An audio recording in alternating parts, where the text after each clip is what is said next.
All right, Okay, we'll we're all call good. order. And we'll start with the introductions. I'm Matt Brower, Chair of the State Committee. Scott, Scott Ryan, voting member. Darren, Darren Hickling, voting member. and Megan. Megan Hauser, voting member. All right, and I guess that's all we got for now. So Bethany, the rest is up to you. All right, I'm just doing another quick scan, make sure. Okay. So why don't we do introduction of the folks who are in person in Albany, and then we'll move to Syracuse, and then I'll do roll call. So if you guys want to go around the room in Albany, please introduce yourself. Ryan Steinmiller, Assistant Director, Division of Land and Water Resources. Jason Campinos, Ag Non-Point Source Program Manager. Tim Shevin, Climate Policy Program Analyst and CAFO E&P Manager. And that's all we got here, Bethany. Fantastic, thank you. So here in Syracuse, I'm Bethany Bisdu, Executive Director of the State Soil and Water Conservation Committee. Good morning, Brian Cunningham, Region 4 AEA State Committee. Good morning, everyone. Tyler Knapp, Watershed Programs Coordinator, State Committee. All right, thank you both. So moving to our advisory members who are joining remotely. Do we have anyone from CCE? Good morning, Dan Welch, Advisory Representative for CCE. Good morning. How about Cornell Kales?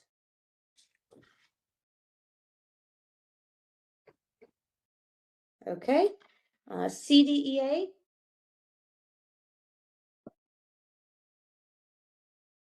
I wasn't sure if she would be joining, but there is a new president for CDEA. Jessica Armstrong was voted to now fill the role of CDEA president. I think she is home with some sick kids, so unfortunately might not be able to call in today. DEC. Hi, this is Everyone, Vaughn Tony from Prestigiacomo here. Vaughn from the DEC as well. Good morning to you both. Department of Health. Good morning, everyone. Morgan Tarbo. Good morning. How about Department of State? Good morning, Pete Zimmer, Department of State. Good morning. SUNY ESF. Good morning. Yep, Christine Georgakakos here from SUNY ESF. Good morning. And do we have anyone with us from NRCS? Good morning. This is Elena Covington. Good morning. Thank you for joining. Did I miss any advisory members?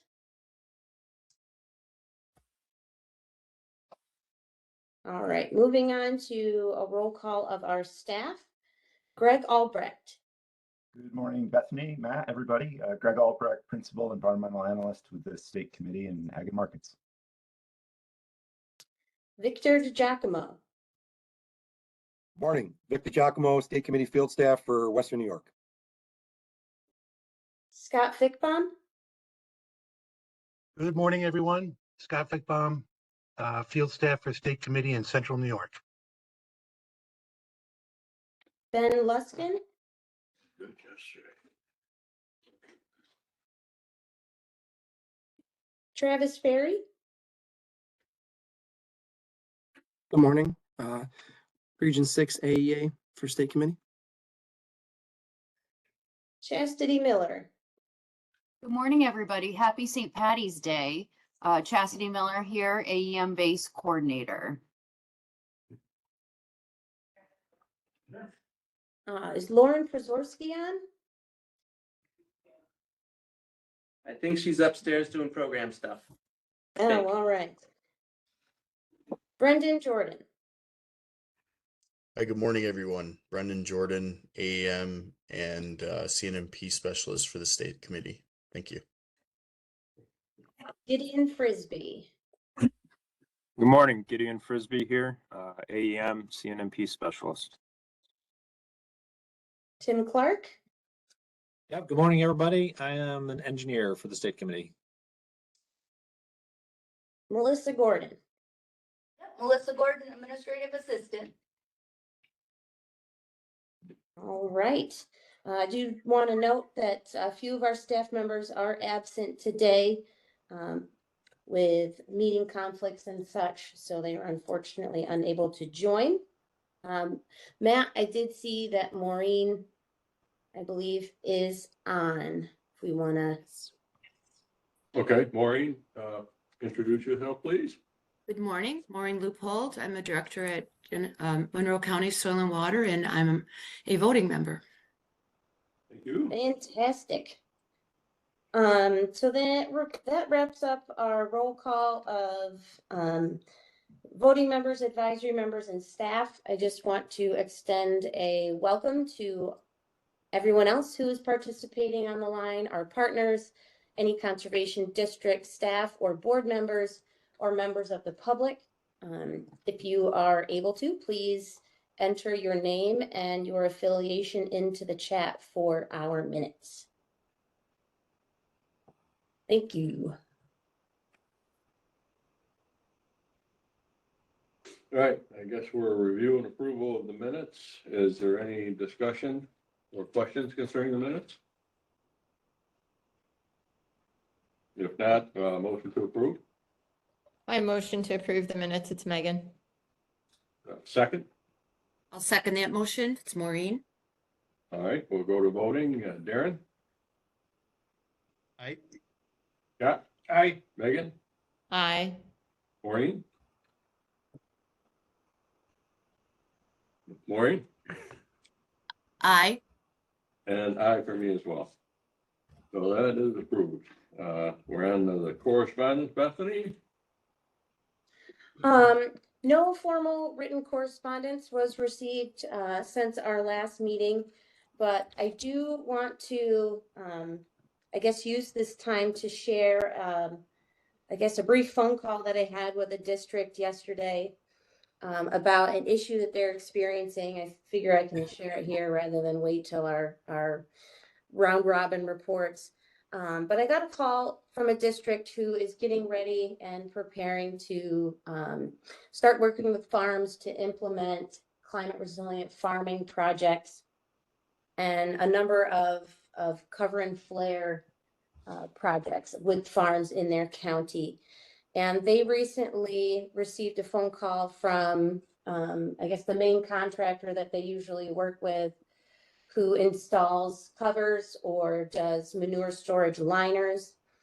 And that contractor just made them aware that the material that is typically used for the covers and liners may be difficult to procure, given the situations that are happening globally and the shortage of petroleum that's being experienced.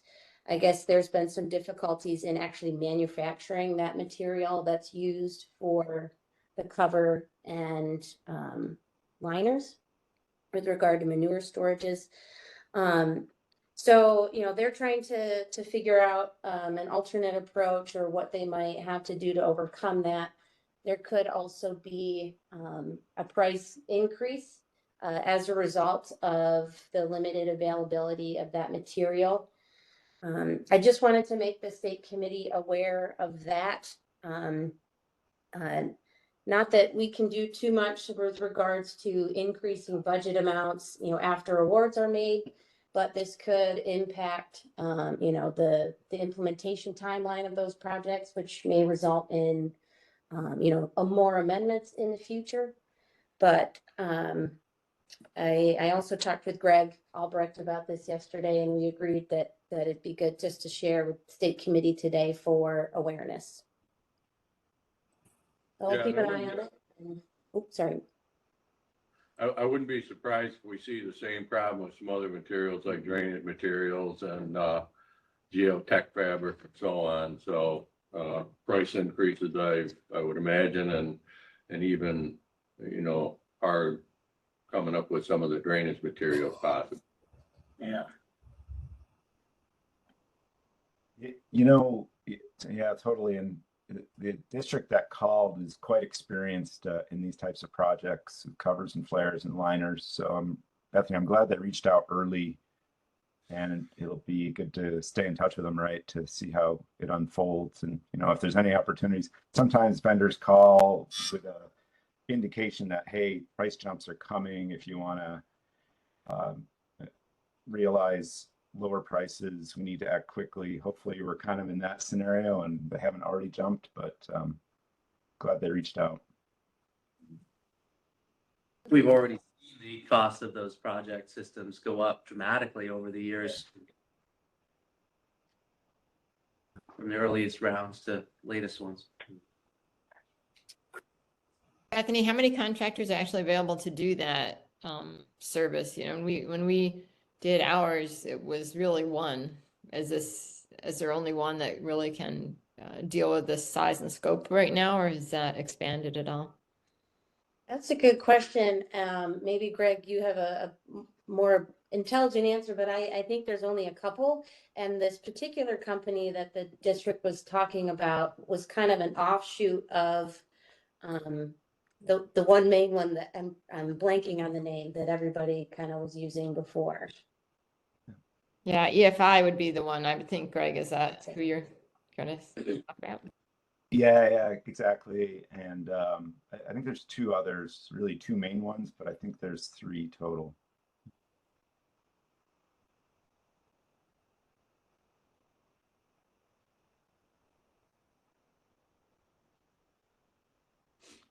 All right, well, hopefully it's a temporary problem, but we'll take it as it comes, I guess. I guess we're on to the program updates. Yeah. Okay. I'll take the mic and I'll share my screen. Don't mind.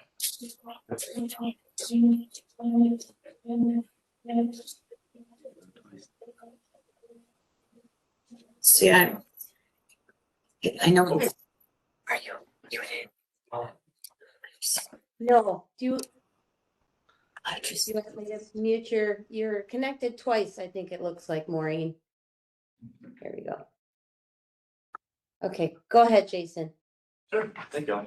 So I'll start off with my program status update. I usually begin with our current and active rounds, that being rounds 24 to 29, although we consider round 30 active now too. There's 138 completed projects in these rounds, 23 canceled, 139 active, and 6 pending, all from round 30. Since our last meeting in rounds 24 through 29, not a lot of action. There's only been 2 contracts closed, one in round 26, one in round 8. Because you're on this one. We have 7 under review currently. 1 round 25 that is just pending final approval. 4 from round 26, 2 need final approval and 2 need a site visit by a regional AEA. 2 from round 27, 1 needs a site visit, and 1 is just pending a return fund check from the district for a project that came in under budget. Regarding round 30, all 50 contracts have been approved by council. We are just waiting on signature from the districts on 6 contracts. So see graphics on screen reflecting program status update. Be a bit more movement between now and then. By the time we meet again next month, which should be, I believe, the 21st of April, AgNot Point Source Round 31 RFP proposals will be due. So that's the next big push. We did close out Q&A on the 13th, and things are humming along. So good to see the program still moving. So any questions on our current status?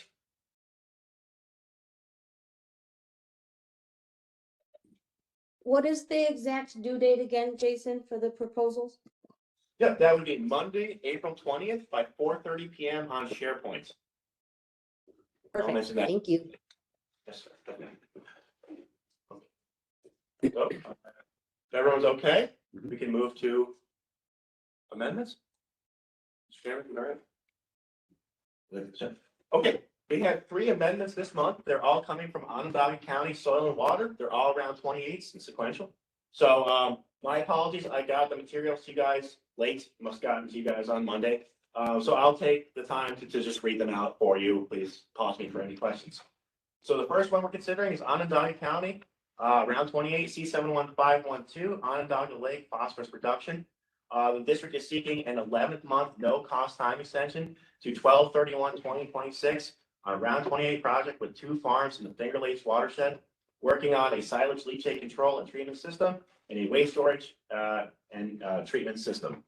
The waste storage treatment system is completed. However, the farm is still pursuing the silage leachate control treatment system and is committed to finishing the project. However, progress was delayed due to extended wait time by their private engineer.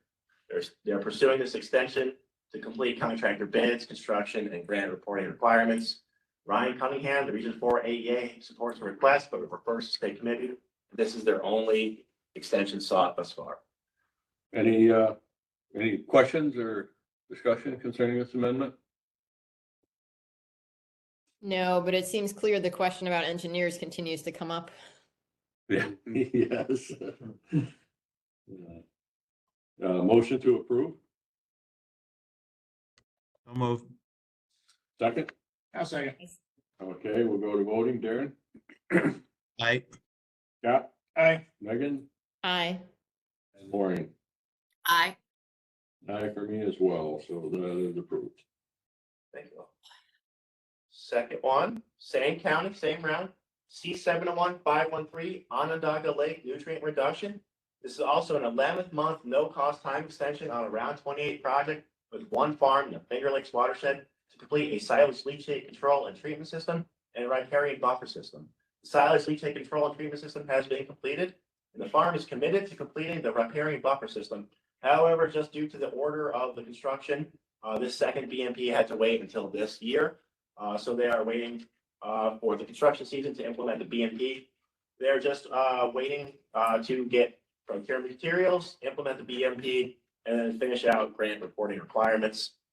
Same here, Ryan Cunningham, Region 4 AEA, supports the request but refers to state committee. They've had no other extensions on this contract. Any questions or discussions?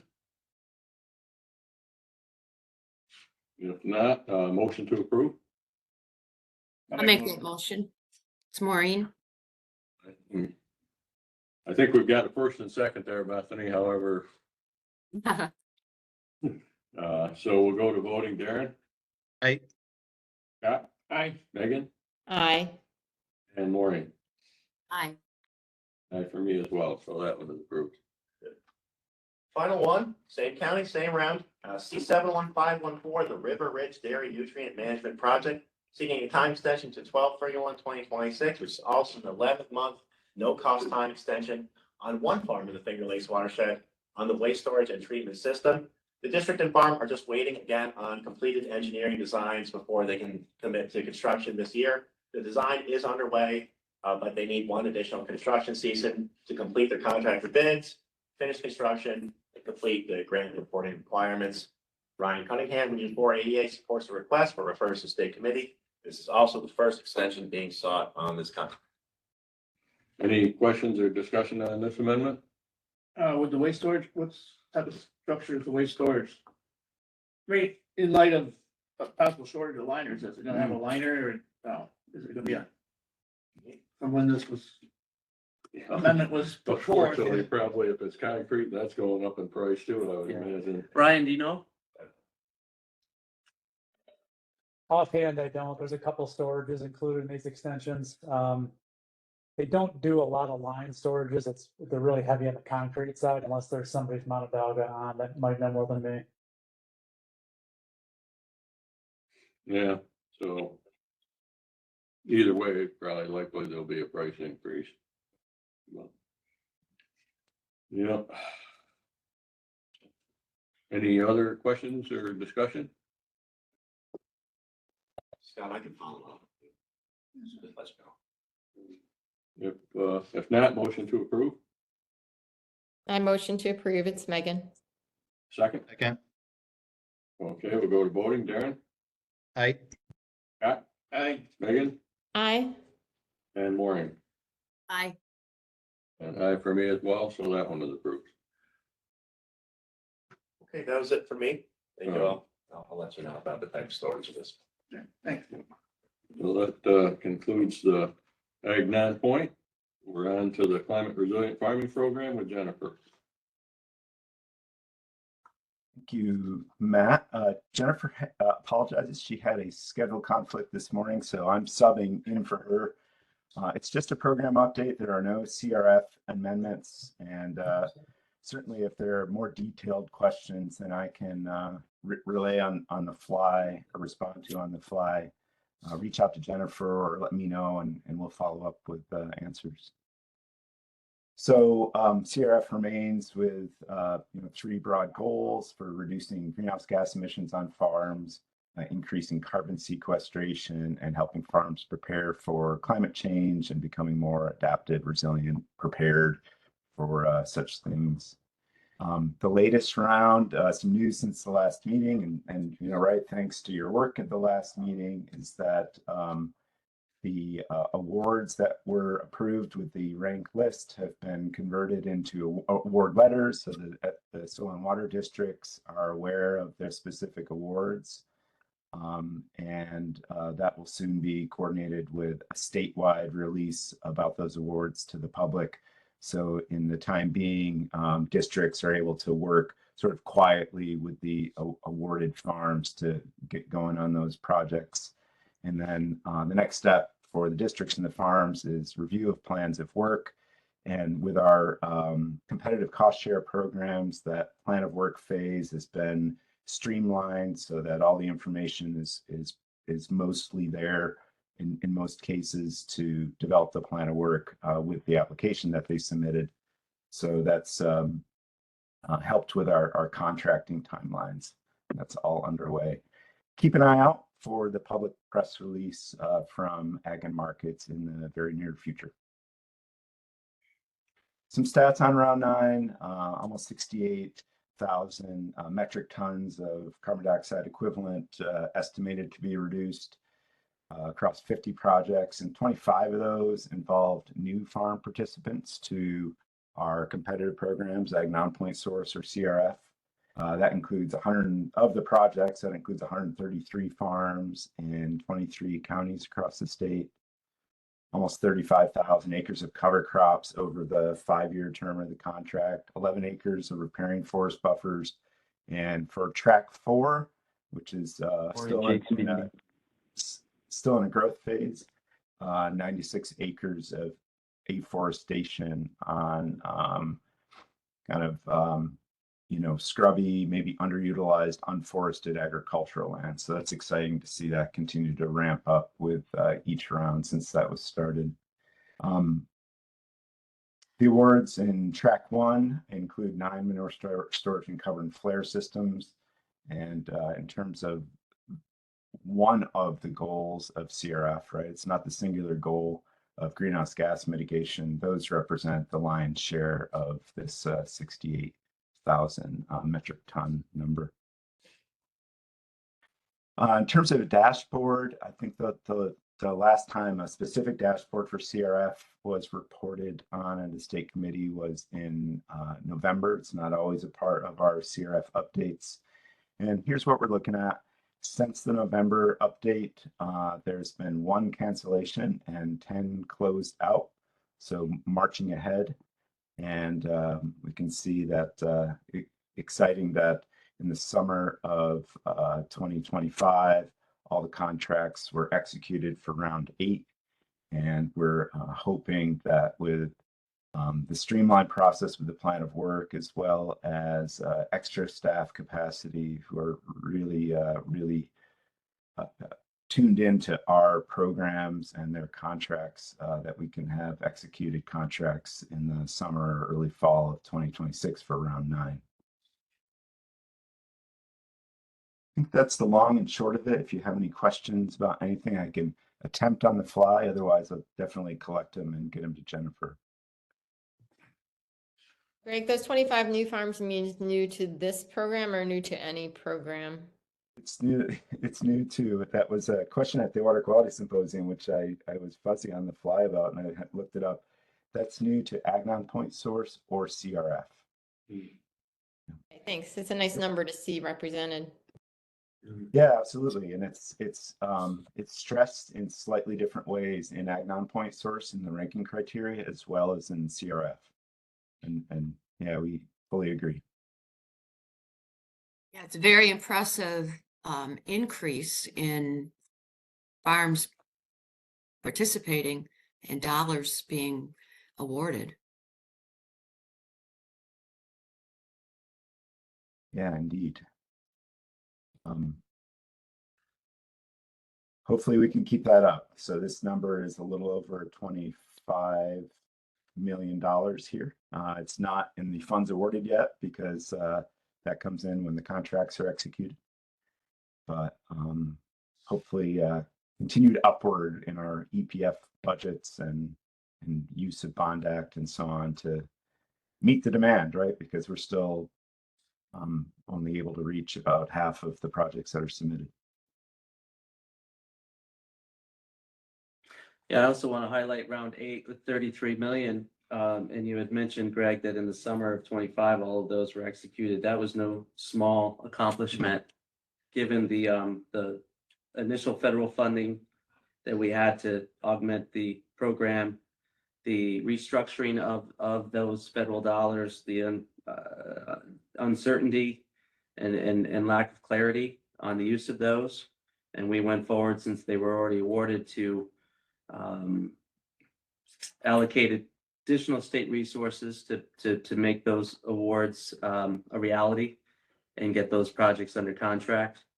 And that really is a huge accomplishment. And Maureen, no doubt, looking at the 16 million, almost 16 million that was awarded in 7 and the little over 33 and 8, we're going to be about 25 and 9. But there has just been incredible growth in this program. We'd love to see that continue.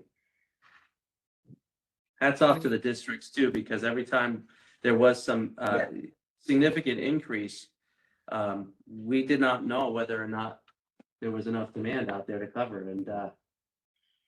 And certainly there always has been in every one of the increases, and round 8 was no exception. So districts working with farms really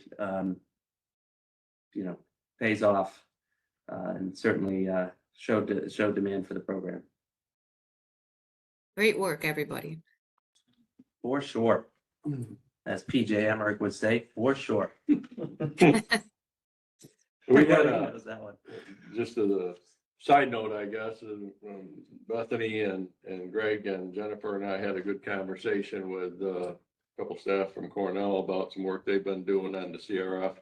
And Bethany, I don't know if you want to, I don't want to say a lot because we talked about having them speak at a future meeting, but there's a lot being done on this topic, and somewhere down the road, we're going to have them share that information with everyone. And I think it fits in really well with, what we're doing.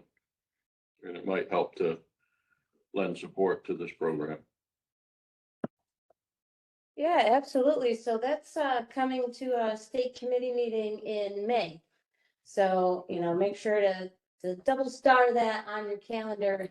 We're going to be inviting Jennifer Whiteman and Peter Woodbury to present to the state committee on their work. They've been studying greenhouse gas emissions and have developed, I guess, some strategies that can be implemented to help the state reach the greenhouse gas reduction goals that have been established in the climate scoping plan. So Greg, you can layer in a little bit more details, but they've kind of, I think, done some more revisions and some more work on their project, and they want to share their findings with the state committee. So I think we've got them on the schedule for May. But Greg, if you have anything else you want to add. Well, that's great.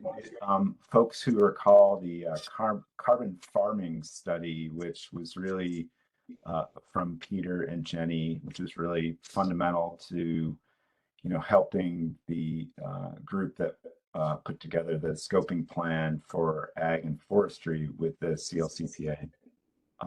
This is a thorough, like you said, Bethany, review and update to that.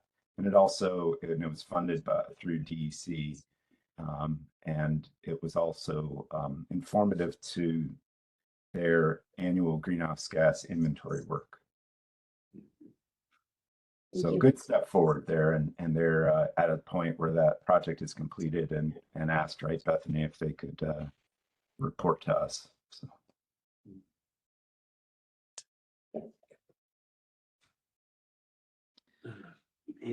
Sounds great. All righty, I guess we're ready to move on to the CAFO Enhanced Nutrient Management Program with Tim Sheldon. Yeah, great, yeah. So, if you don't know me, I'm Tim Sheldon. I've been here for a few years now, but only recently started or took over the CAFO EMP program from Jason. So I'll present on that because we don't normally report out on this. Let's see, what do you see? You see the full, yeah, perfect. I'll give you a background on it. So CAFO ENP, it stands for Enhanced Nutrient Methane Management Program. The M being doubled up, I guess, we decided. Normally we bold it, or M2. M2, yeah, and well, I haven't bolded another slide, I guess that's why. There you go. So some background on the CAFO ENP program. In 2017, the Clean Water Infrastructure Act allocated $50 million for sub-allocation to the Departments of Ag and Markets for state assistance payments, services, and expenses to soil and water conservation districts. The costs of water quality protection projects awarded on a competitive basis, prioritizing financial need, hardship intended to assist concentrated animal feeding operations. That's the direct budget language. This funding was designed to assist farmers to meet the tighter regulations that were updated at around that time. New York State has roughly 500 CAFO farms, majority of which are dairy, with 300 or more cows and associated livestock. So after 3 rounds of CAFO waste storage and transfer, we implemented about 100 waste storages across the state, and that original program had the goal to establish manure storage capacity and or reduce or prevent the non-point source contribution from ag activities. So as we know from CRF and in this program, the unintended consequence of these concentrated waste storages is the increased greenhouse gas emissions from the farms. So these storages without covers and flares or without bubbler agitation technology exponentially increases the greenhouse gas emissions. So we originally thought that remaining money, we gave out 29 million through the waste storage and transfer program. We originally didn't think just the nature of the funding that we have access to continue to use up that original 50 million, but it turns out we did. And so we, oh, there it is. I did bold the extra. So there we go. So we ended up with 21 million to reappropriate. Which we did. We created this CAFO Enhanced Nutrient Methane Management Program with sort of an adjusted goal, similar water quality, but we wanted to expand it.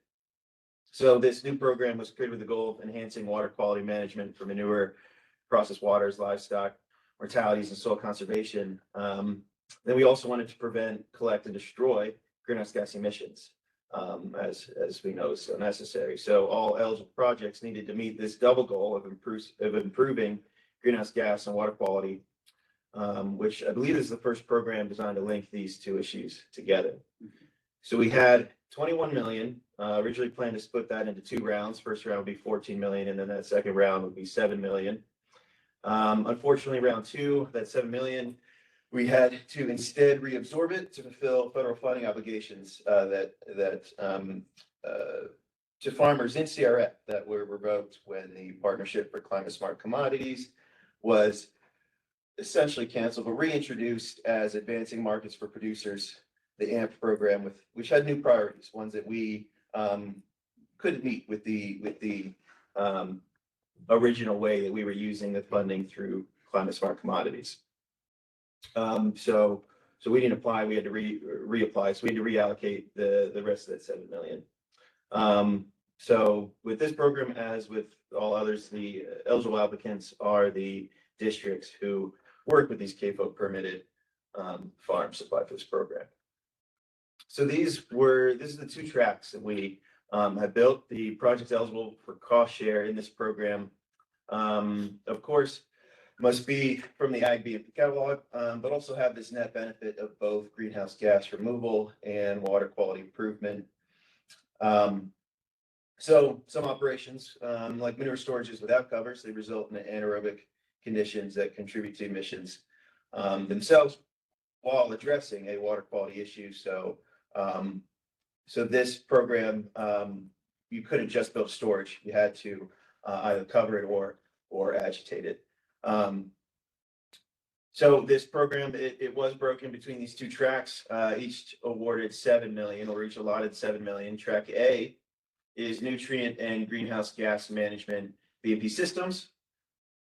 So that was covered with state funding cost share up to 80%.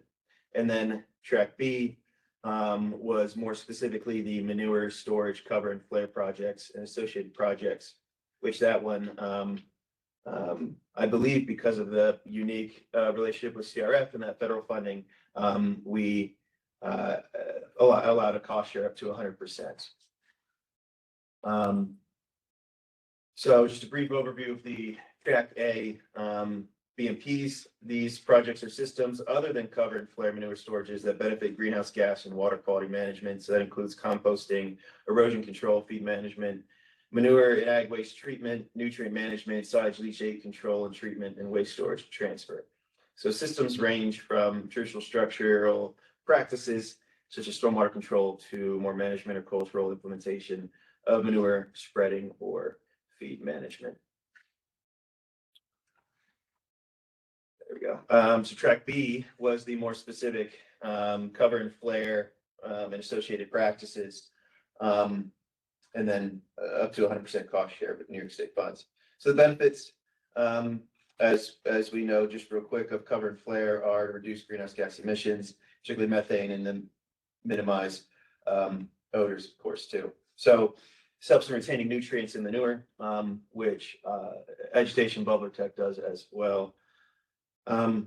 It was acknowledged that while these systems are beneficial to greenhouse gas and water quality, they're unique enough from other systems and their challenges for implementation and quantifiable carbon reduction that we decided warranted its own competitive track.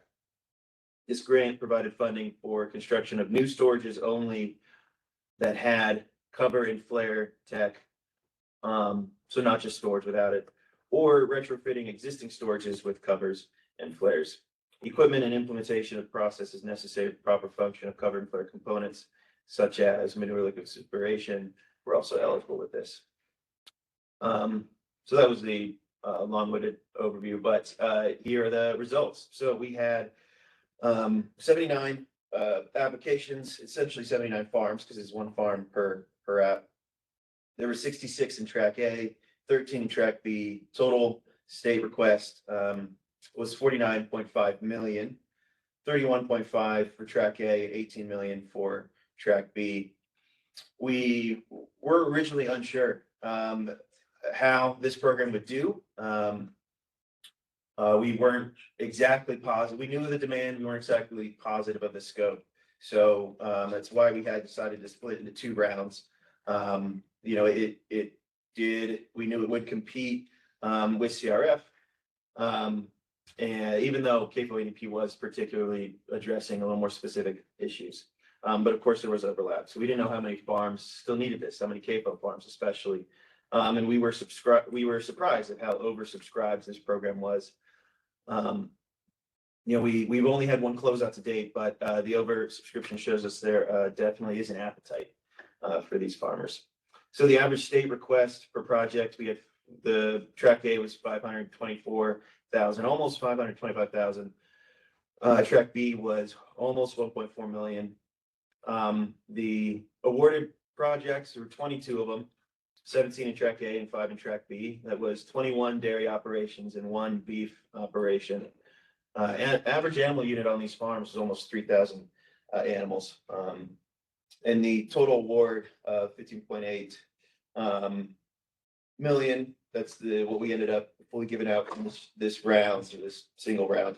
That was 8.9 million in track A and 6.9 million in track B.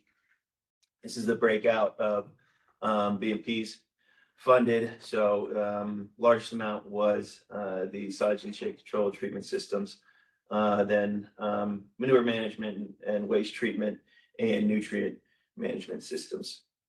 Track B funded 5 new storages with covers and flares, and 2 new separation systems. So the emissions results, the proposed greenhouse gas reductions for all of these projects was, this is estimated, was 122,832 metric tons of CO2 equivalent a year. So breaking that out, track A, that was 58,490, and track B was 64,000 metric tons. This is equivalent to greenhouse gas emissions from 28,650 gas-powered vehicles driven for a year, or almost 14 million gallons of gas consumed. The average state cost share was 74% across both tracks, and that really did range from 50 to 99.7%. We learned that, as we've been learning, that the longer we can work with a farm, the more likely we are to see quantifiable results. So cost share increased from 3 to 5 years, as the programs are doing. The average total project cost was in track A was 707,000 and 1.9 million in track B, as covered flare is not inexpensive. And with these liners going up, it's only increasing. So lastly, I just wanted to highlight this one closeout that we've had so far, which was still very cool. And it was out of St. Lawrence County. And it was $457,056 was awarded to St. Lawrence County Soil and Water to work with a dairy farm. Final project total came to $431,687, so just under budget. And these project funds paid for 2 autonomous 360 rain machines to improve manure management on a dairy farm. These machines continuously apply dairy manure over growing crops throughout the growing season, and spraying it directly on these crops. And these machines run automatic, as the name suggests. So to run these machines, electrical panels were installed for the electric pumping stations that connected to the farm's manure storage facility. And it's the pumps really that respond to real-time feedback from the system and adjust accordingly, automatic, on and off, and pretty much, I mean, as it suggests, these run pretty autonomously, which is very cool. And this project is estimated to reduce 9,169 metric tons of CO2 equivalent of greenhouse gas reductions. And that is all I have for FAFO EMP. Yeah, so this is my contact. Hopefully you have it, those of you who do have these contracts, because we'll of course be in touch going forward. Thank you. Thank you, Tim. I have a question. Oh, yeah, please go ahead.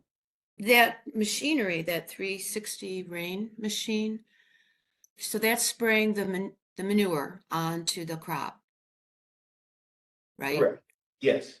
And how does the manure get to that machine?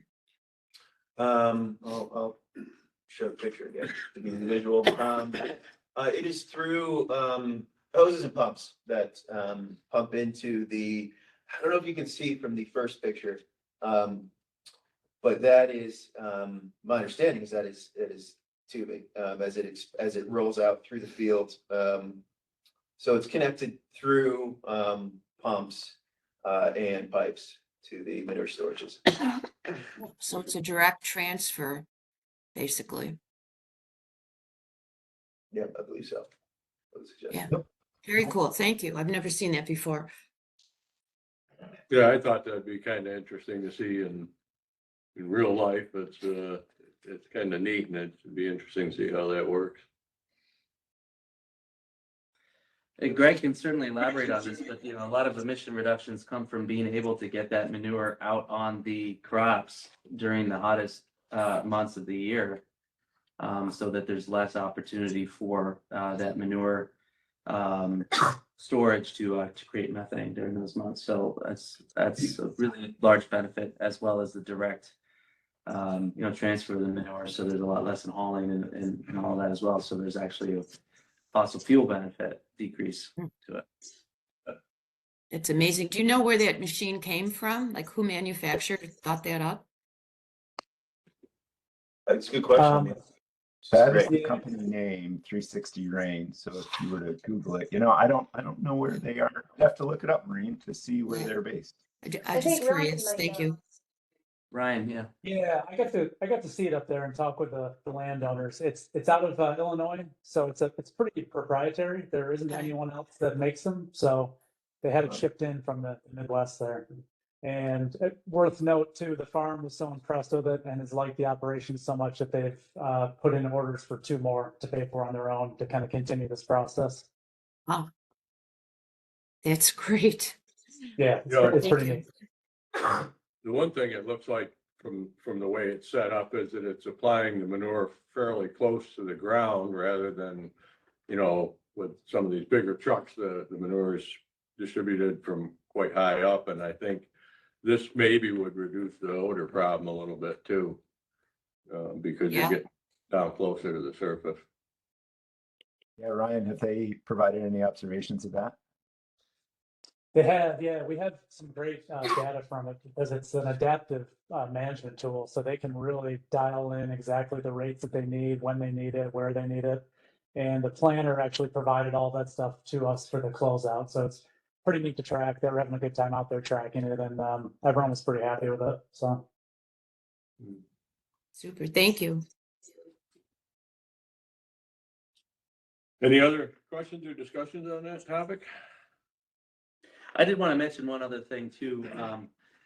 Tim said he'd been here for a few years. Tim started as an Excelsior fellow out of the front office, but worked very closely with our division during those 2 years.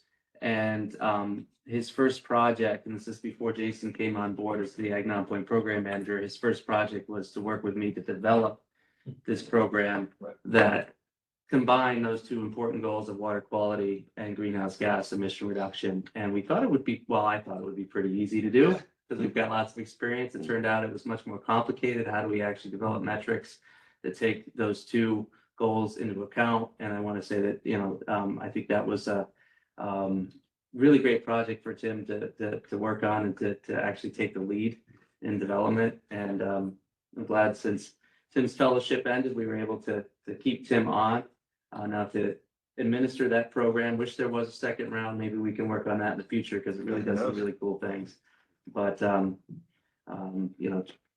tremendous program. So maybe you'll get more updates to the committee as we continue to get projects coming in. Sure hope to. Great. All righty, I guess we'll go on to the AIM Urban Agriculture Tier 1 and Tier 2 update with Chastity Miller. Good morning, guys. Can you see my screen okay? Yep. Excellent. So we wanted to give you guys an update on something we've been working on for a little bit. Like the nearshore aquaculture group, we are working with an urban agriculture group, and our goal is to develop a tier 1 and a tier 2 to work on urban agricultural operations. And these are operations that process and distribute food.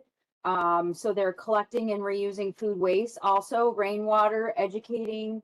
Some examples include aquaculture, hydroponics, some beekeeping, rooftop farming, some raised bed, control environment agriculture, backyard chickens, but these are all within an urban setting. And right now, what I'm showing you is New York State Ag and Markets website for urban agriculture. And so there's a link, and we can send this to you guys afterwards at the top of the screen here in blue, that you can click on, that gives us some highlights on what New York State Ag and Markets is doing with urban agriculture. Let me go on. This is our committee, and it's pretty big and pretty robust from across the whole state. So from Erie County all the way down to the Long Island region. So we have Onondaga, Monroe, Erie County, New York City Soil and Water, Warren County, Nassau, Rockland, Westchester, and of course our crew here at New York State Ag and Markets. And we've been meeting for probably 6 or 8 months at this point.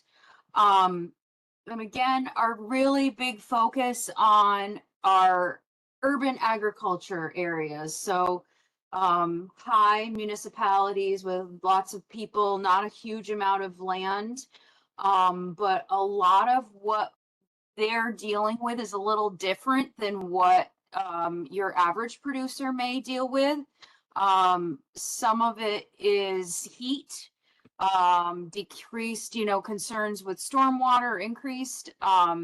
There's also workforce concerns, legacy contaminants, so heavy metals are a concern, or even history of a operational area. So maybe it was an old foundation, or there's some other structure in there, compaction. These are areas that need fresh foods. I don't want to call them areas where they're not, because sometimes we are bringing some of those foods in, but they're local areas that are working to provide food for more than just their family.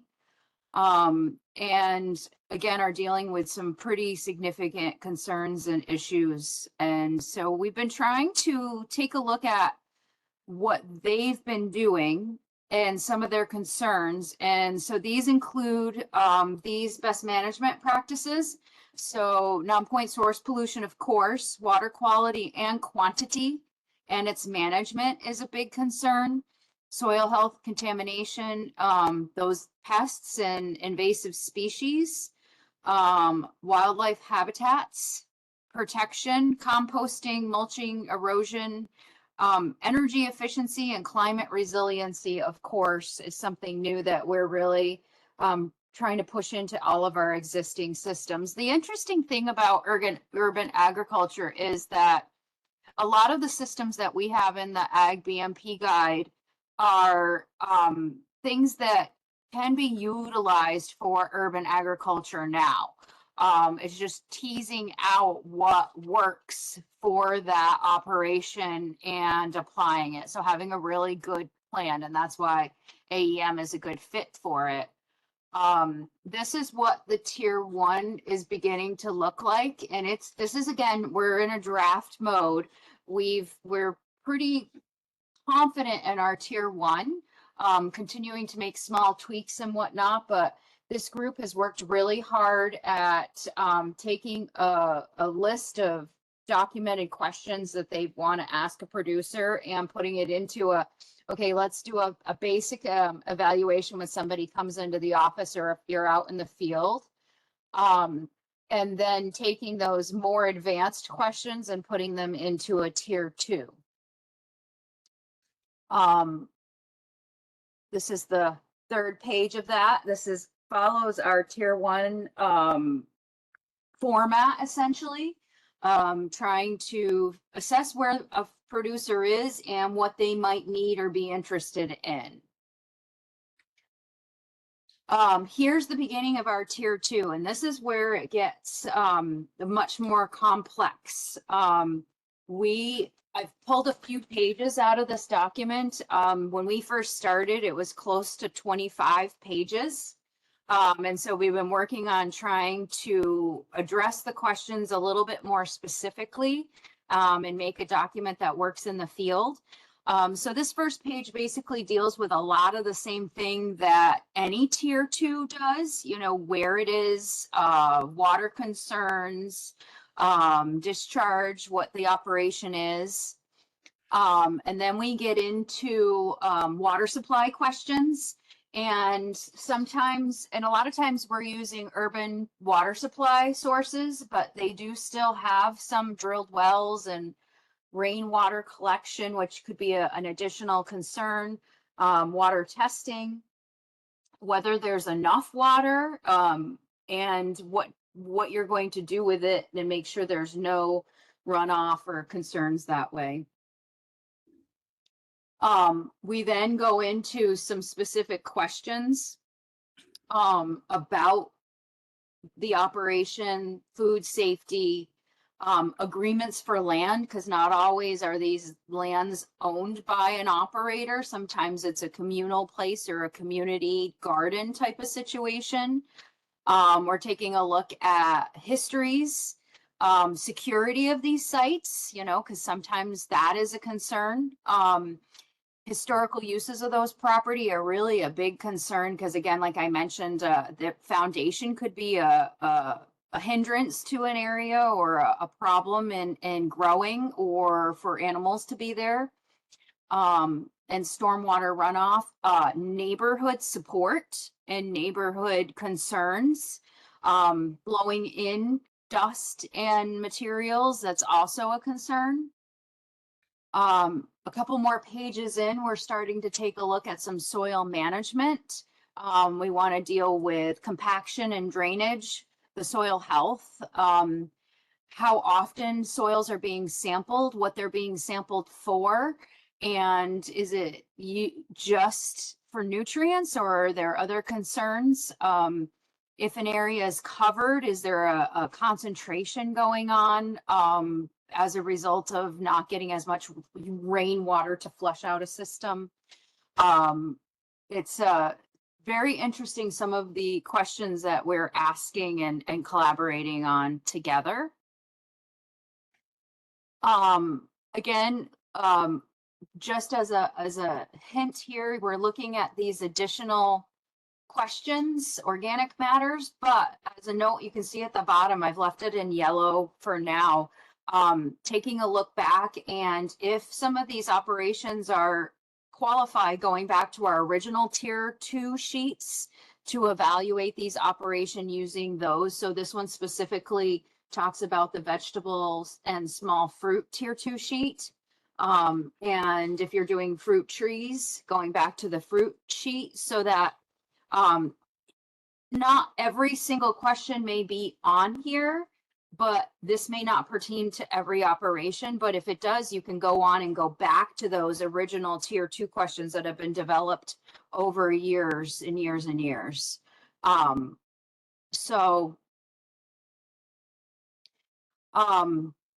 The other thing is, where are we going now?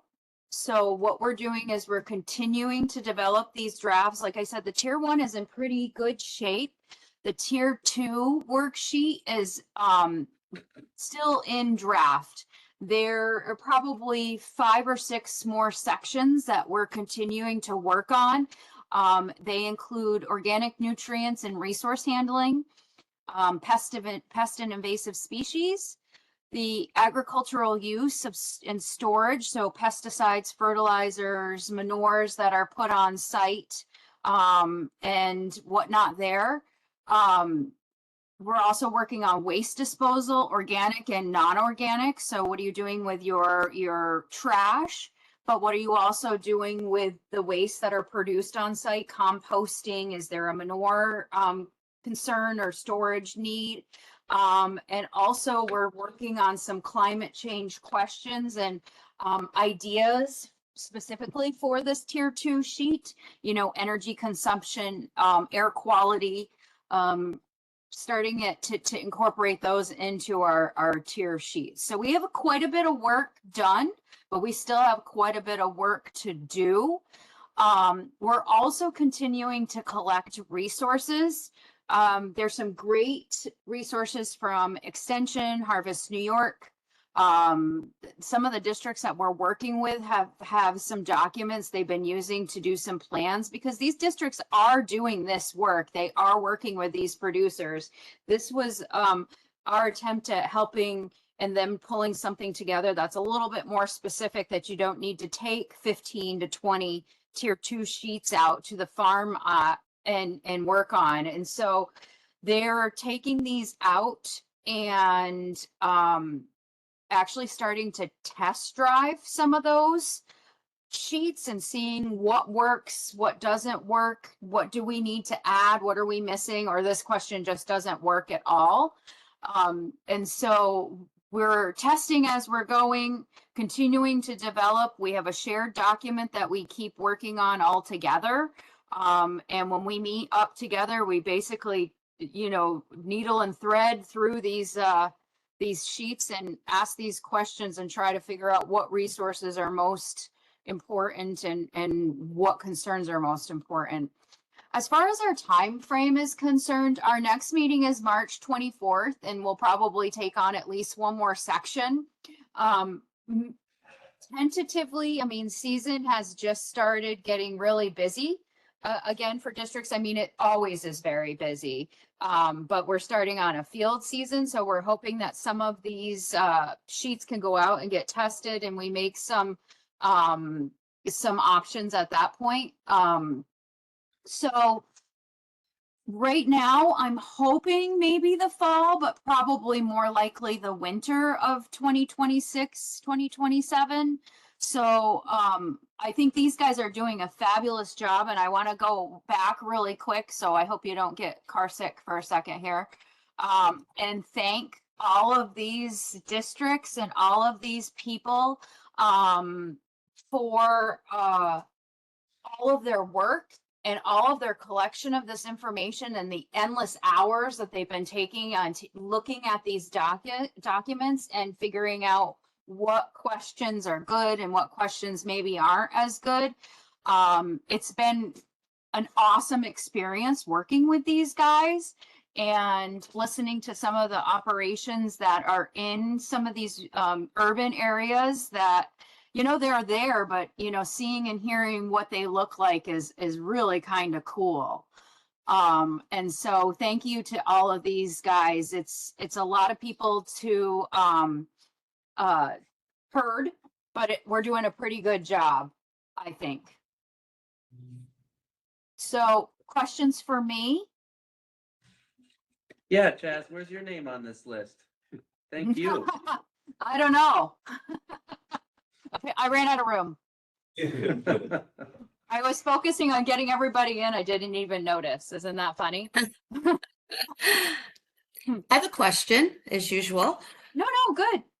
I see you had wildlife habitat protection as one of the bullet points of this, and I'm just curious where that has come in. I think keeping the wildlife in their habitat and giving them a place to graze rather than them being in your operations probably is some of what we might be seeing. And then trying to keep, that's not as much, it's just as much keeping them out as keeping them into where they need to be too. So Chaz, they it can says definitely planting there. Are you also thinking of like pollinator habitat? Yes. Yeah. Yep. Birds and bugs too. Yep. That makes Great. sense. Yes. Yeah, and I'll say Monroe County, we have been using our Part B funds to help fund a few around our area in Rochester, and we had 11 applications this year. And we're using a point system to figure out who gets what, and 3 places have been selected for help this year from us. So it's been an exciting program to watch being developed over the last few years. Thank you, Chaz. Yeah, thank you so much, Maureen. And Kelly has done a lot of work on this, and those other districts, Dawn from Erie County, and it's amazing to hear. And she was telling us some of the projects that she has done through that funding, and it's really neat. Yeah, and it very much appreciated in the community. Absolutely. You just gave me an idea, Maureen, because I often thought in our area in Fulton County, we've got a lot of the old leather mills and glove factories that have been abandoned, and they're cleaning them up. They're all brownfield sites, and they're cleaning them up. And I often thought that they, rather than just sitting there, could be used for urban agriculture. But you know, it's a question of how do you get that off the ground? Right, There hasn't right. been anybody, but you know, maybe that's an opportunity for our district to use some of the Part B money to get a couple things going. I know the one school district is working with the students, educational component, and I think they're doing like a community garden at the school, but we might be able to work with them possibly with or someone else and use some of these old sites, these brownfield sites that have been cleaned up for urban agriculture. Yeah. Great idea. Yeah, well, NRCS came out with a raised bed standard, and they do address, you know, the soil contamination concerns and the types of barriers you might need for raised beds and bringing in soil and compost for those types of urban applications. So Yeah, I don't know, as far as the cleanup goes, I don't know how much of that stuff they got cleaned up, whether all of it, some of it, none of it, but yeah, there might be an opportunity there. Hopefully they got it pretty well cleaned up, but yeah. as we Seems keep like the from our discussions and the folks who have experience with it, including from partners like NRCS and Cornell Cooperative Extension, that you know once the cleanup is done by professional remediation services, that the approach is to essentially cover and protect and exclude. So there'll be a lot of use of geotextile fabrics, and then like Brian said, building raised beds above it. So we're not growing in the soil that was once contaminated. Right. That resonates, Maureen. Yeah. Yeah. And that reduces risks of dust and lead contaminated dusts and other things that the community might be interacting with when they're at the garden. Mm.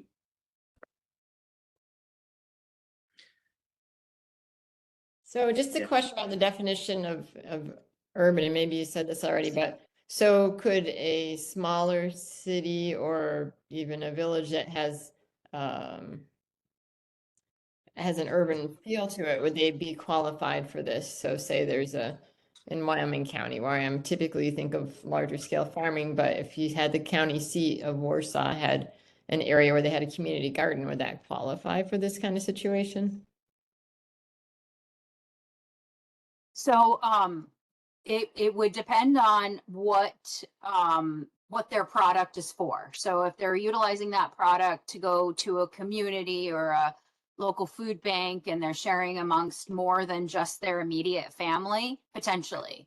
So, it's just making sure. So yeah, it can be a suburban area also, just depends on what their operation is doing with those with that food. So is really the big piece of it.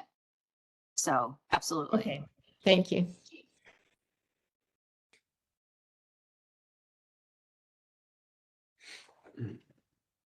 Any other questions or discussion? I think it's been a great, the last couple sessions bringing up the marine agriculture, and then this, it's been a great broadening understanding for me, at least, of what's going on in soil and water. So I appreciate that we have these focuses. Thank you. Good. Yeah. Sorry, go ahead, Matt. Yeah, I think it's good for the districts too, because I think for a long time, the district maybe were viewed as a group that helps farmers. And that's it. I think a lot of people viewed them as being limited to just working with farmers and in rural areas. So I think it gives them a little more visibility with some other folks. Yeah, it's great PR. You know, people in a city don't really necessarily know much about us, but there's more and more and more. So it's been great. Any other comments or thoughts on that topic? There was a question that just came into the chat. Would working with a school to do raised beds qualify as urban ag?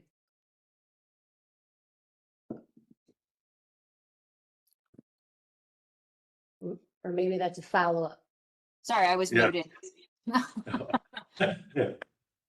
That's a good question. I think we would need to take a look at what they're up to and how they're doing that. In the past, many districts have used Part C funding to do that type of project.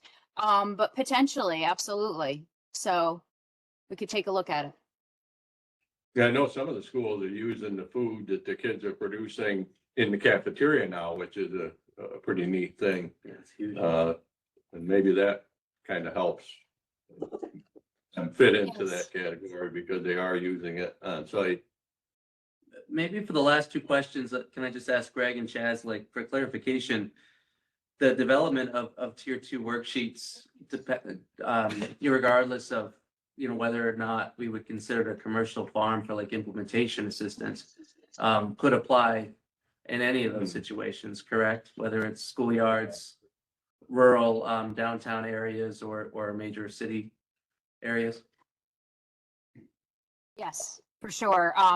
We were at Water Quality Symposium this past week and I taught a tier 4 class, but at one point I said, remember that it's not always about funding. It's about who walks in the office and what you can do to help them in any which way or form. And depending on what they're up against and what they're doing, it's a really good opportunity to pull some of these sheets out and kind of do an evaluation. The nice thing about this one is it condenses the more concentrated urban type of operations into one sheet. So you don't have to pull the pest management, the irrigation, the manure storage, the soil health, the watershed all up at once. You can pull one and it's kind of a one-stop shop.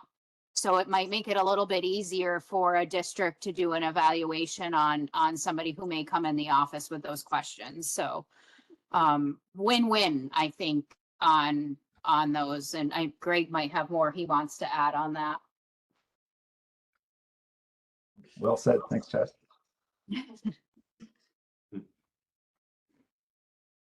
All right, well, thanks, Chaz, for that presentation. And I think we're up to now the reports from everyone, starting with the voting members. I'll go first, and I was able to attend the Employees Association Water Quality Symposium last week on both Tuesday, and then I went back on Thursday for the banquet. And always great to see some old faces, and also seem to see a lot of new faces too, which I guess is good. And hopefully with seeing those new faces, they're getting the training they need to have a successful career. So very well done by the Employees Association. I always enjoy it. Scott? Yeah, one thing, there was a survey sent out from Blanche, from the Great Lakes Commission through Ohio State University. If it's for district staff as well as board members, and it involves the responsible help identify workforce recruitment, retention, and capacity challenges faced by the districts and inform future strategies, policies, and needed investments to support a strong conservation workforce. So it's really important that if anybody hasn't filled that survey out, please do so. It'll help the districts immensely. If you need the link to it, you contact Blanche, our executive director, and she will gladly send it out to you. And yeah, Blanche and Sam Cassell both attended the symposium last week. That's it. All right, Maureen?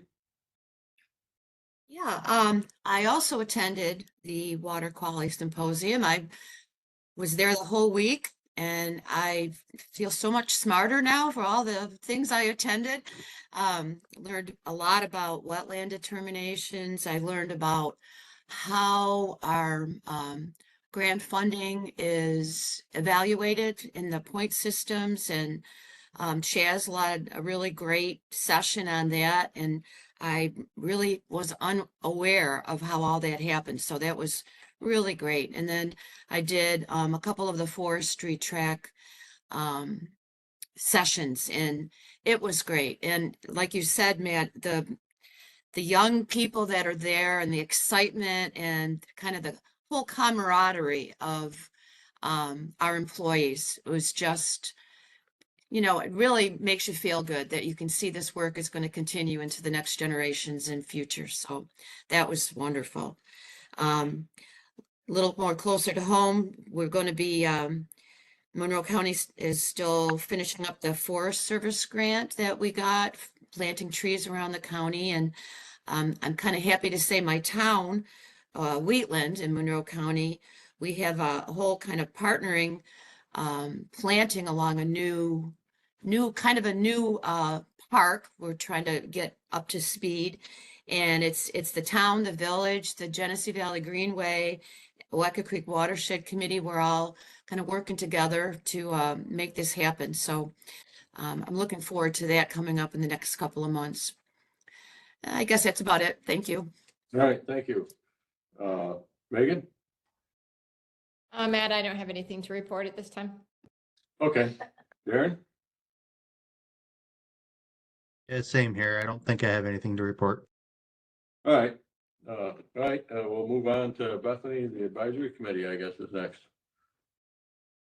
Well, we'll follow the same procedure as the attendance, so we'll go around the room in Albany, Syracuse, and then and hit folks online. So, Okay. who Brian? is next? Yeah, there you go. I know, I don't think I'm quite on screen here, but that's okay. Yeah, no, I can just give a brief update on staffing for the Division of Land and Water Resources and the Soil and Water Committee. The department continues to support our staffing plan, and we've just, grown quite a lot in the last few years. And we just recently finished up recruitment for 2 grade 18 positions, one for ag protection to help with our notice of intent, solar development and other energy infrastructure on farmland. And also grade 18 position, this is a data management and GIS type specialist position for the Soil and Water Committee. And, I believe by next meeting, we'll be able to be able to provide more information on that. But as always, the New York Helps program, we just have received a tremendous response to our recruitments. Civil service reform program that I believe will be kind of starting to transition away, but yet I think some of the better parts of it we'll be able to keep full-time, so that there won't be necessarily a list of potential candidates that have taken a test, but it'll be more so when we get candidates who respond to a solicitation, then we go through and kind of do a scoring for those candidates. So I think that'll be a positive step forward. So again, just thanks to the department, to Deputy Commissioner Walters and her support, the Commissioner's office support, but certainly Human Resources for all their help with recruitment of our staff needs. And I think I'll leave it there. So kind of doubles as a staff report and ag report. Meg and Mark. Thank you. Thanks, Brian. Jason? Sure. Just a reminder, AgNet Point Source round 31 RFP proposals are due on SharePoint on Monday, April 20th by 4:30 p.m. If you're running into technical difficulties, email the program manager. Thank you. Tim? Nothing else to report. Nothing for me, Nothing? thank All you. right. All right, we're back to you, Bethany. Okay, so I just have a couple of things.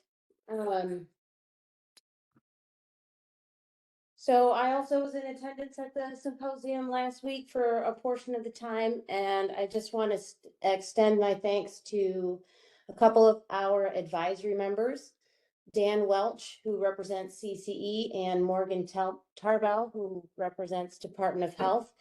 Both of them assisted and participated in a panel for a grant writing session that we held for districts that was meant to give give districts the opportunity to ask questions directly of individuals who actually reviewed our competitive grant proposals and scored them.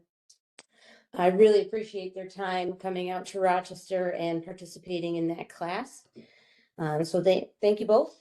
I also attended a session about parliamentary procedure and Robert's rules, which I thought was a fascinating class, actually. So you might see a couple tweaks to our agenda going forward, but I learned a lot at that session, actually.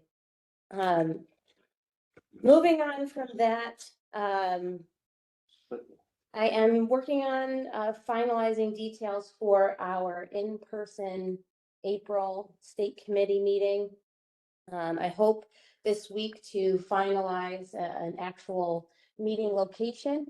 Been having a little bit of trouble running into scheduling conflicts and such, but I am still trying to find a location somewhere in the Syracuse area, so it might be a little bit more central for our voting members.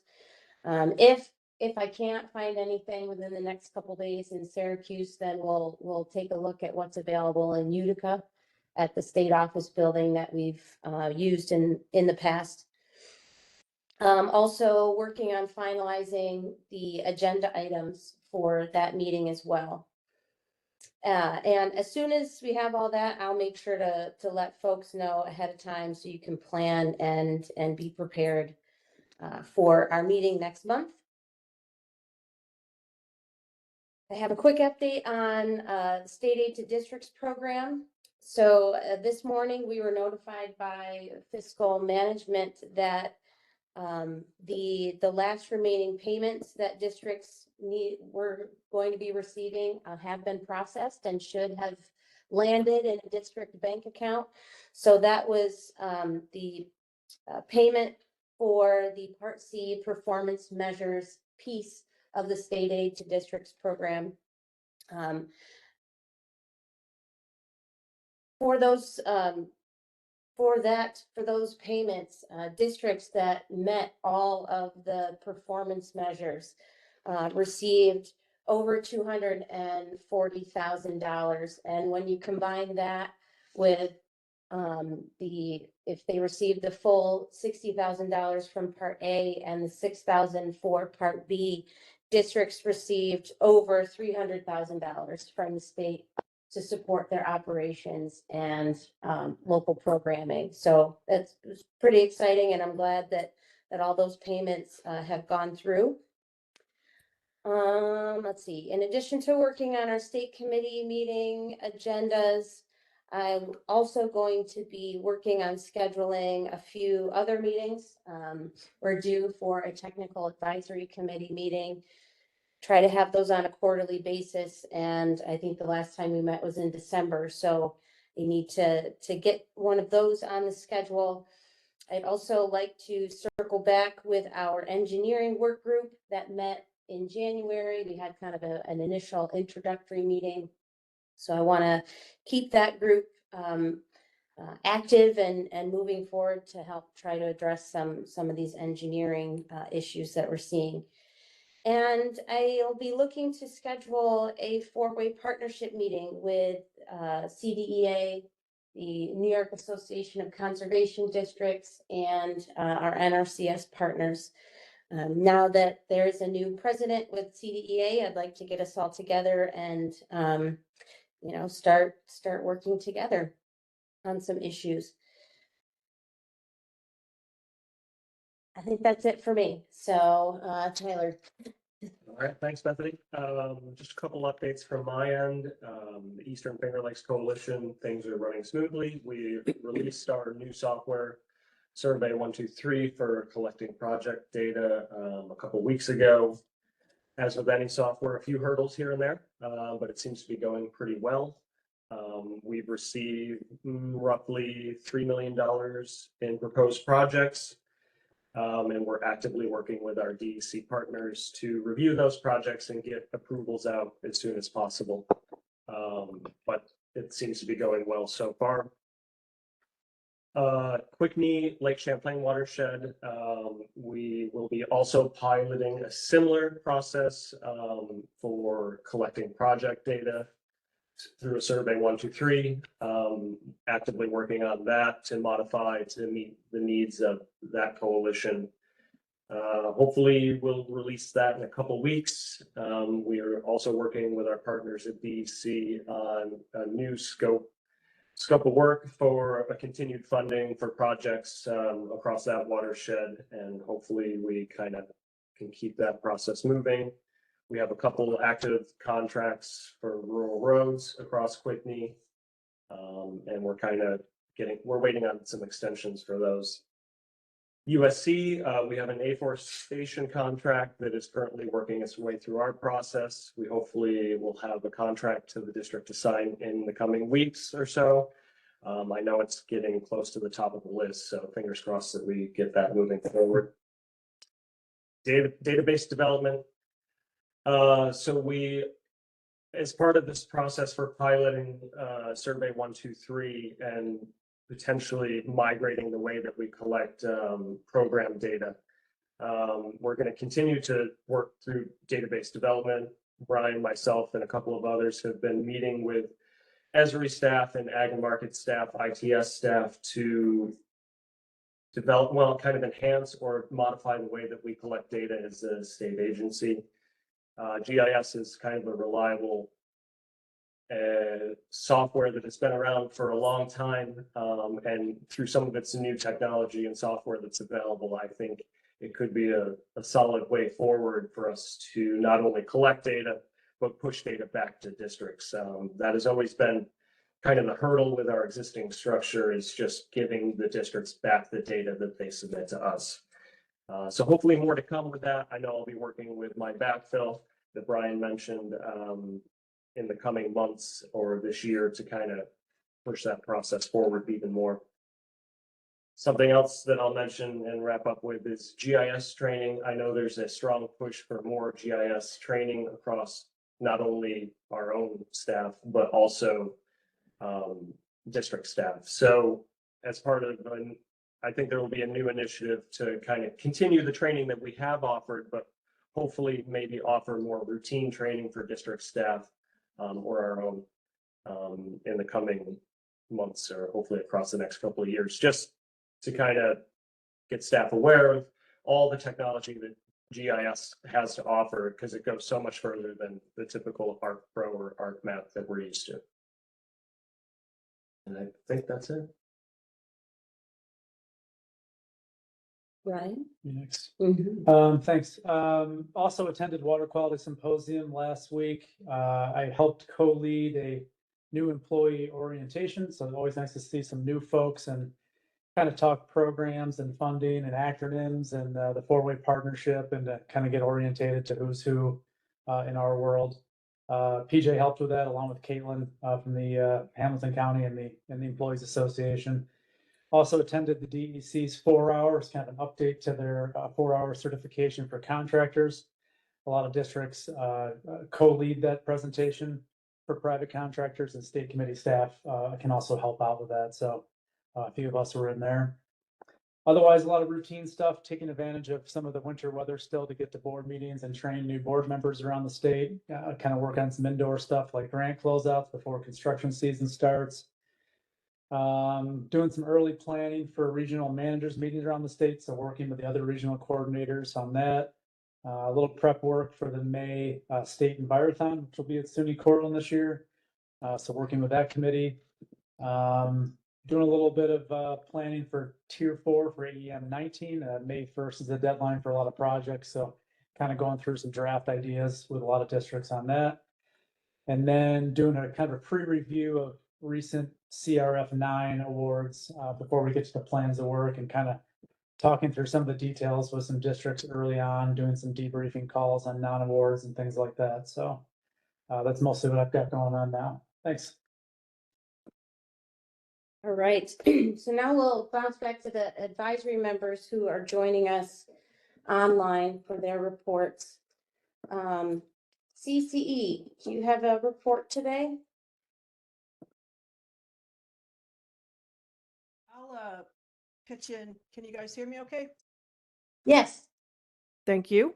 I saw a little bulletin put out by a couple of NGOs and Stony Brook, together with Stony Brook, about some PFAS, a study they did. It's very small, not very scientific, but they just surveyed like 33 vegetables from 8 farms on both forks of Eastern Long Island, and they found PFAS. Of course, it's everywhere, and some of it's a little bit concerning, but I want to just mention it here because this is definitely a water and soil quality issue that this group probably needs to develop a plan for going forward when there's options available, right? I know DEC is making a lot of progress, but anyway, just placing it out there, a new thing to worry about. Thanks. Yeah, and Kitty, let's stay in touch on that. I know, like you said, DEC is, working on characterizing, various environments and PFAS, and I think there maybe that will be one of the focuses of the. Oh, you're gonna have to help me. I'm sorry. Is it the New York Core or NY Core? The prior Yes. Cornell Waste Management Institute and Debbie Aller. Yes. Yeah, I should have mentioned that too. There is sort of a group of us sort of convening. We have 2 new faculty members working on this exact issue. There's a few of us kind of pulling ourselves together again to try to think about this in an agricultural context. And Deb Aller from the new New York Core Old Waste Management Office is probably the point person for outreach on that. Yep. Awesome. Good. Thank you. All right, thank you. I'll just mention, since Jessica from CDEA was not able to attend, she did submit a written report, so that will be attached with the minutes. So we'll move on. DEC, do you have a report today? Not today, Bethany, thank you.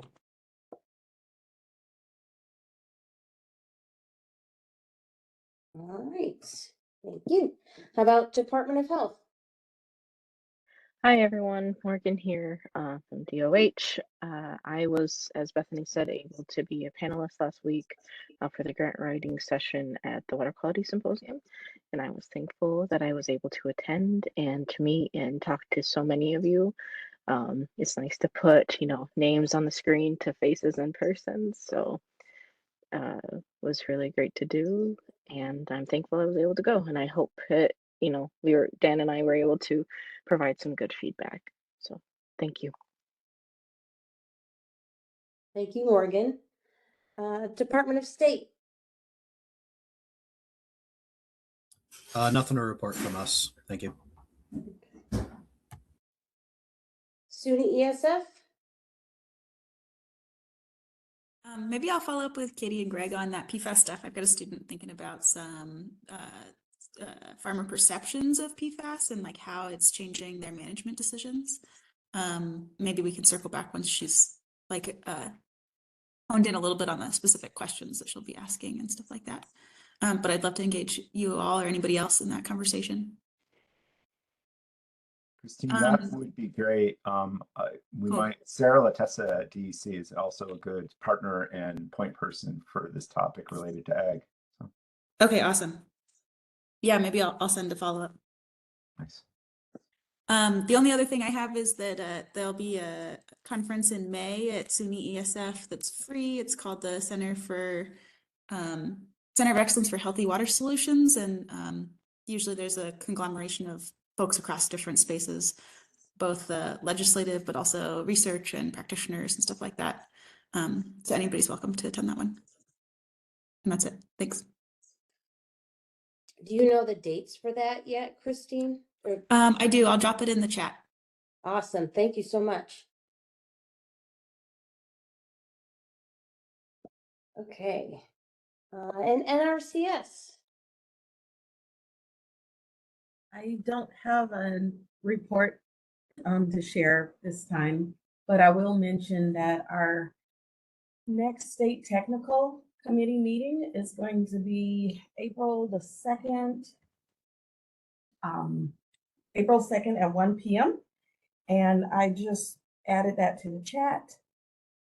There's a link that will give you more information on the STC, State Technical Committee, if you're not familiar. And my email address is at the top of that website. These are virtual meetings, or this will be a virtual meeting. And that information gets posted on our website, usually about 2 weeks before we have a meeting. So, and that's all I have for now. Thank you so much. All right, moving to state committee staff. Greg Albrecht. Bethany, thanks. Nothing but just to say thanks to Jessica Armstrong and her team at CDA and our staff and other agencies and university instructors and district instructors for really great water quality symposium. And kind of Maureen, riffing off of your comment there, I observed the same thing in the 3 classes that I participated in, with just a lot of engaged participants taking the classes. And classes are always better when the hands are firing up and they're asking questions or layering in scenarios. And that was really in the water this week. So that was great, or last week. Agreed. Thanks, Bethany. Thank you. Victor, you have a report? Yeah, hi. I just have a couple dates to keep on your calendars. The next meeting of the operations subcommittee meeting will convene on April 9th from 1 to 3. That'll be via WebEx. Come one, come all. We're always seeking a larger community to join our meetings.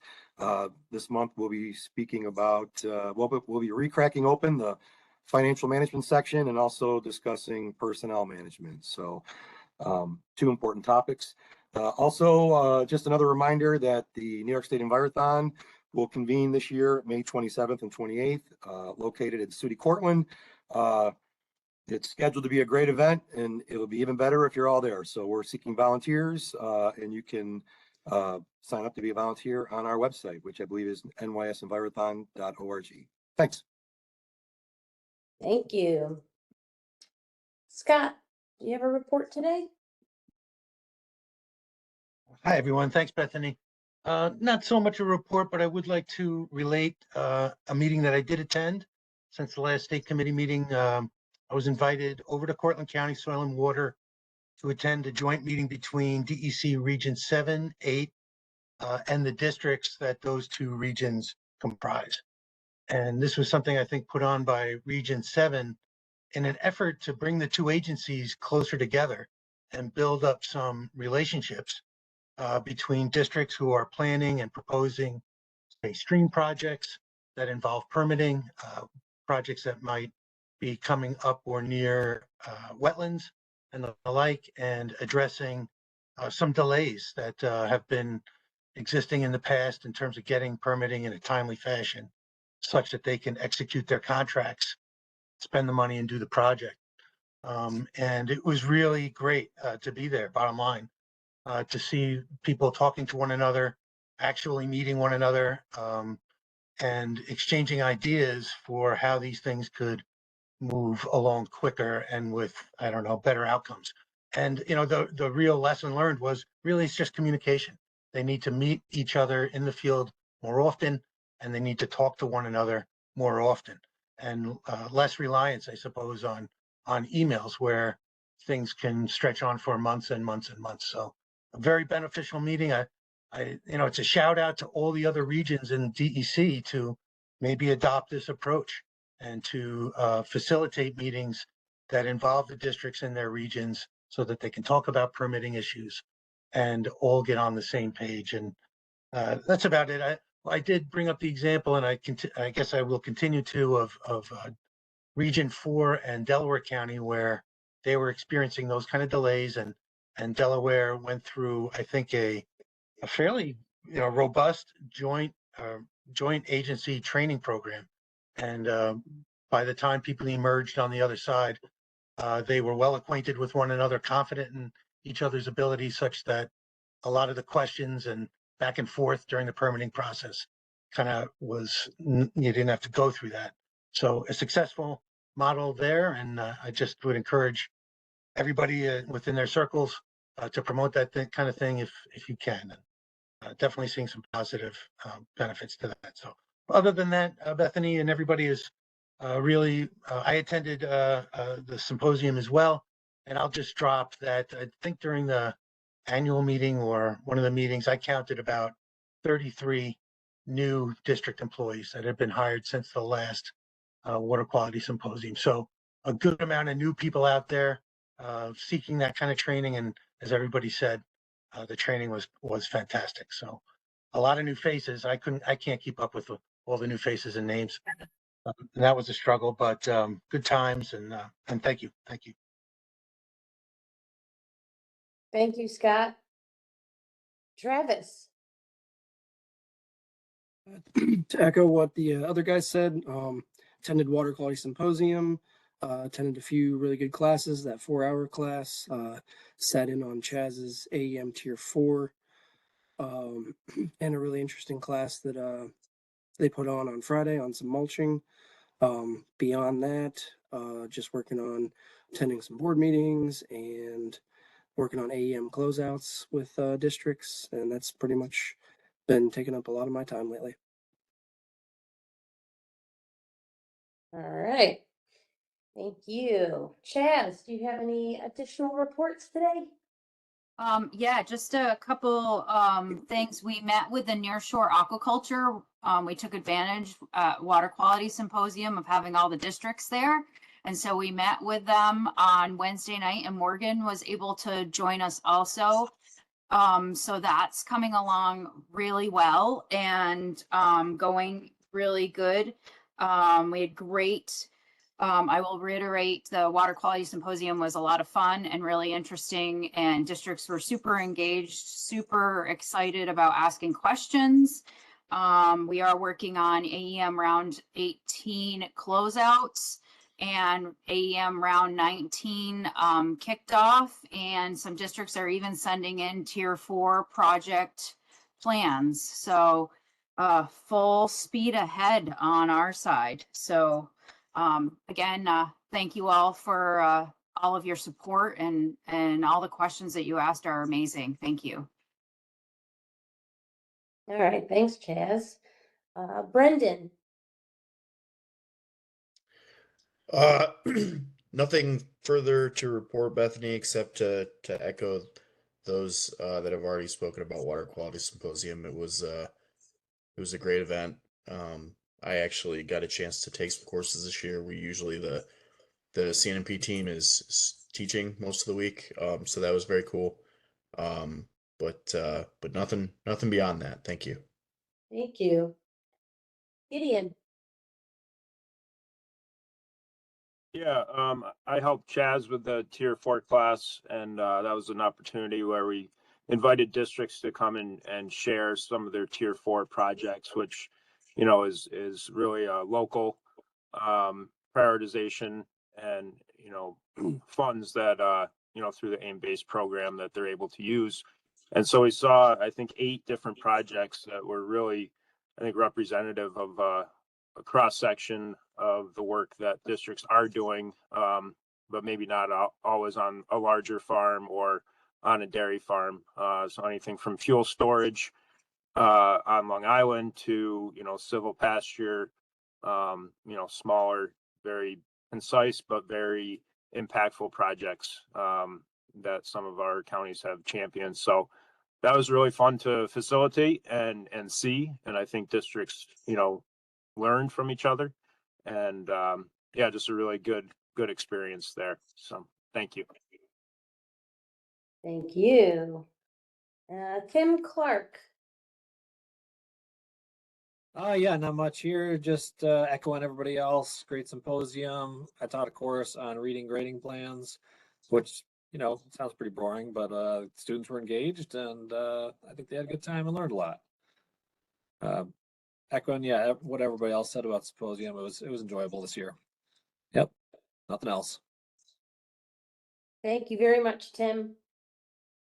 I thought of one more update that I wanted to share, again regarding the water quality symposium.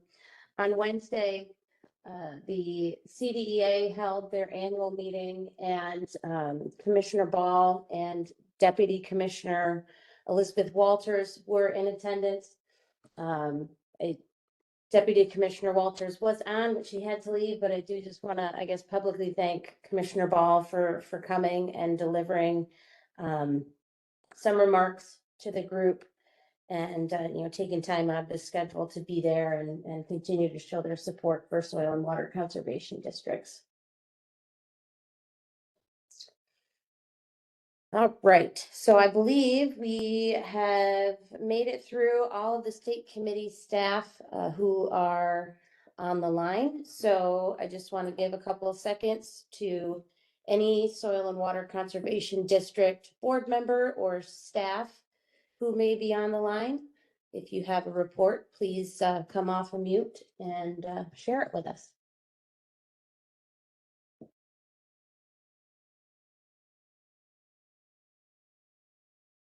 Hearing none, if there's any members of the public on the line, feel free to come off of mute.